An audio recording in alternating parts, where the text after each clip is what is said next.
Hi everyone, the Spiderman here. Well, I just wanted to do a update video of my collection today, everyone. I tried to do the Spiderman's Outdoor Adventures Part 2 yesterday, but unfortunately I suffer from really bad hay fever, and me going over the park there is not a really good idea when you suffer from hay fever. So I had to take a tablet last night and take another one this morning, as it got so bad I couldn't hardly see. So yeah, that video didn't go down too well yesterday, so I didn't really bother uploading it. So as the title says, I just want to do a quick update on my collection, and let's get started. So everyone, this is my Theraphosa apophysis, my female pink-foot Goliath bird eater. As you know, she's still in pre-molt. The dark bald spot has gone fairly dark.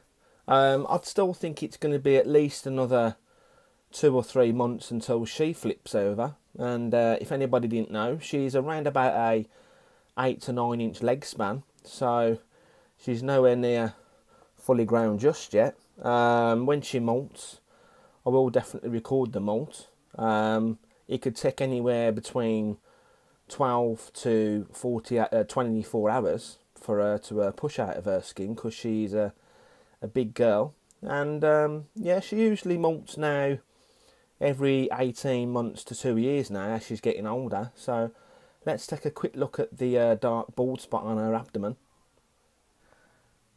So everyone, as you can see, I've taken the lid off, so let's take a quick look at her abdomen. I've got my light so we can take a little look. Yeah, there it is, and you can see the dark bald spot's gone a little bit darker. Let's just zoom in and take a closer look. And there we go everyone, it's a little bit more closer, and yeah, you can see it's gone a lot darker than it was before.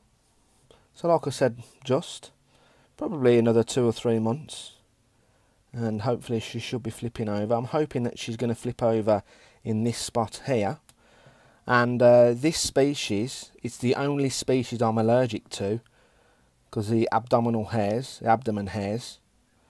they flick them off their abdomen in defence, and if they go on your skin or in your eyes, then you're going to be irritated for at least 2 or 3 days. That's, in my case, I'm irritated for 2 or 3 days. It's just like stinging nettles, and it is very, very itchy. So yeah, it's the only species I'm absolutely not terrified of, but it's the only species that I'm allergic to. And you can see that pink coloration still on her legs.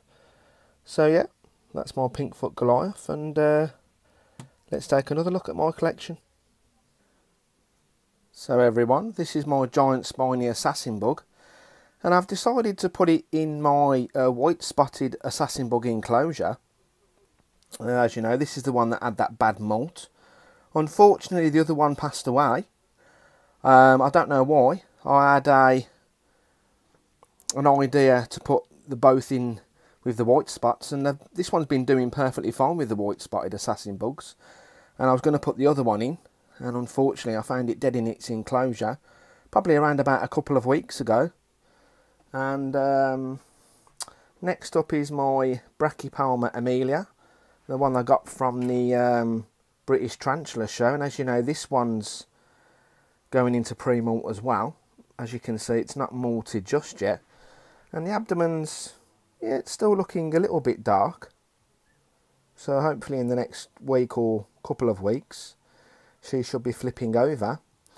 And another one that's going to molt soon is my Brachypelma albiceps, Mexican gold red rump, and that one's going to molt very, very soon. So let's just take the lid off and look at her abdomen. So everyone, there you go, it's a bit of a closer look, and you can tell the dark bald spot just in the middle there, that was like a whitish colour, same colour as her carapace, and as you can see now, in the last week or so, it's darkened up a lot. She's never molted in my care. She did molt 2 weeks before I got her off the gentleman I bought her off, and yeah, she is round about a 4.5 inch female. So yeah, looks like she's going into premal, and her abdomen's nice and plump, so she don't need a feed. And all I do is, everyone, I just keep the water dish full, give it a mild spray, because Brachypelmas do like it in a dry enclosure. So I just give it a mild mist, probably once a week or once every 10 days. But yeah, her abdomen's going dark, so looks like she's going into pre-molt now. This is my Spidermans calceator, my feather-legged baboon, and as you can see, gave her a feed a couple of days ago, a nice large dubia, and there's some remains just there. So I'll remove them a little bit later, and that's my Brachypelma via Salopis enclosure, the one I fed a few days ago. My P Metallica, webbing up absolutely loads. She might be going into pre-molt because her colours are starting to go dark. But with pokies, their colours go dark as they get older anyway. And there's my P Ammonia, my Venezuelan sun tiger, with a nice large abdomen. And I always keep the water dishes full, so she don't need a feed at the moment.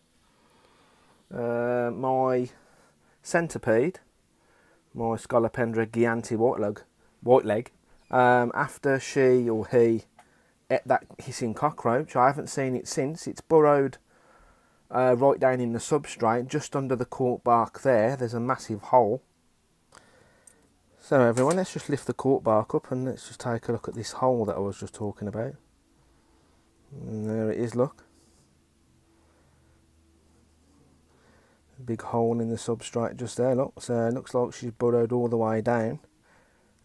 She might be getting ready to molt, because I thought she molted the last time, but I don't think she did.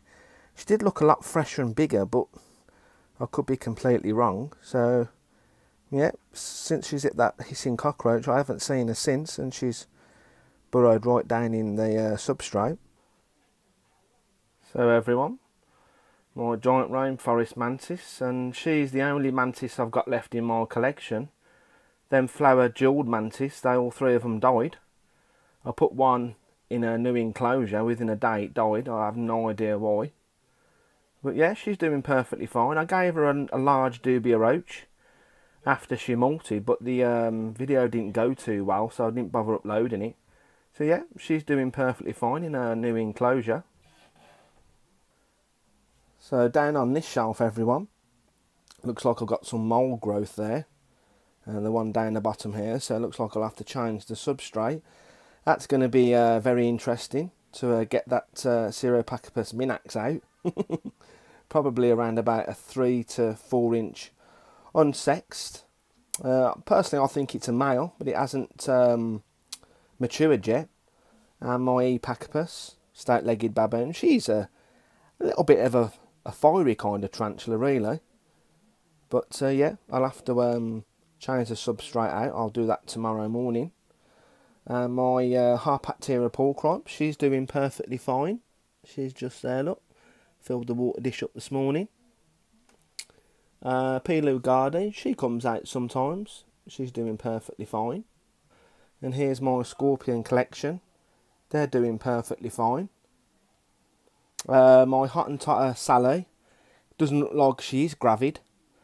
She's not getting any fatter at all. There's no signs of any babies, nothing at the moment. Let's just take this lid off quickly and have a look. And there she is, everyone. I've just taken the lid off and she's lifted her claws up.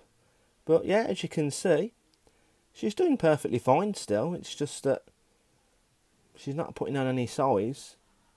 So obviously when scorpions are gravid, they do put on a lot of size. But as you can see, she looks perfectly fine. But unfortunately, no babies just yet. So it looks like I'll have to pair up the male and female again. There you go, everyone. That's a little update on my collection and what's happening.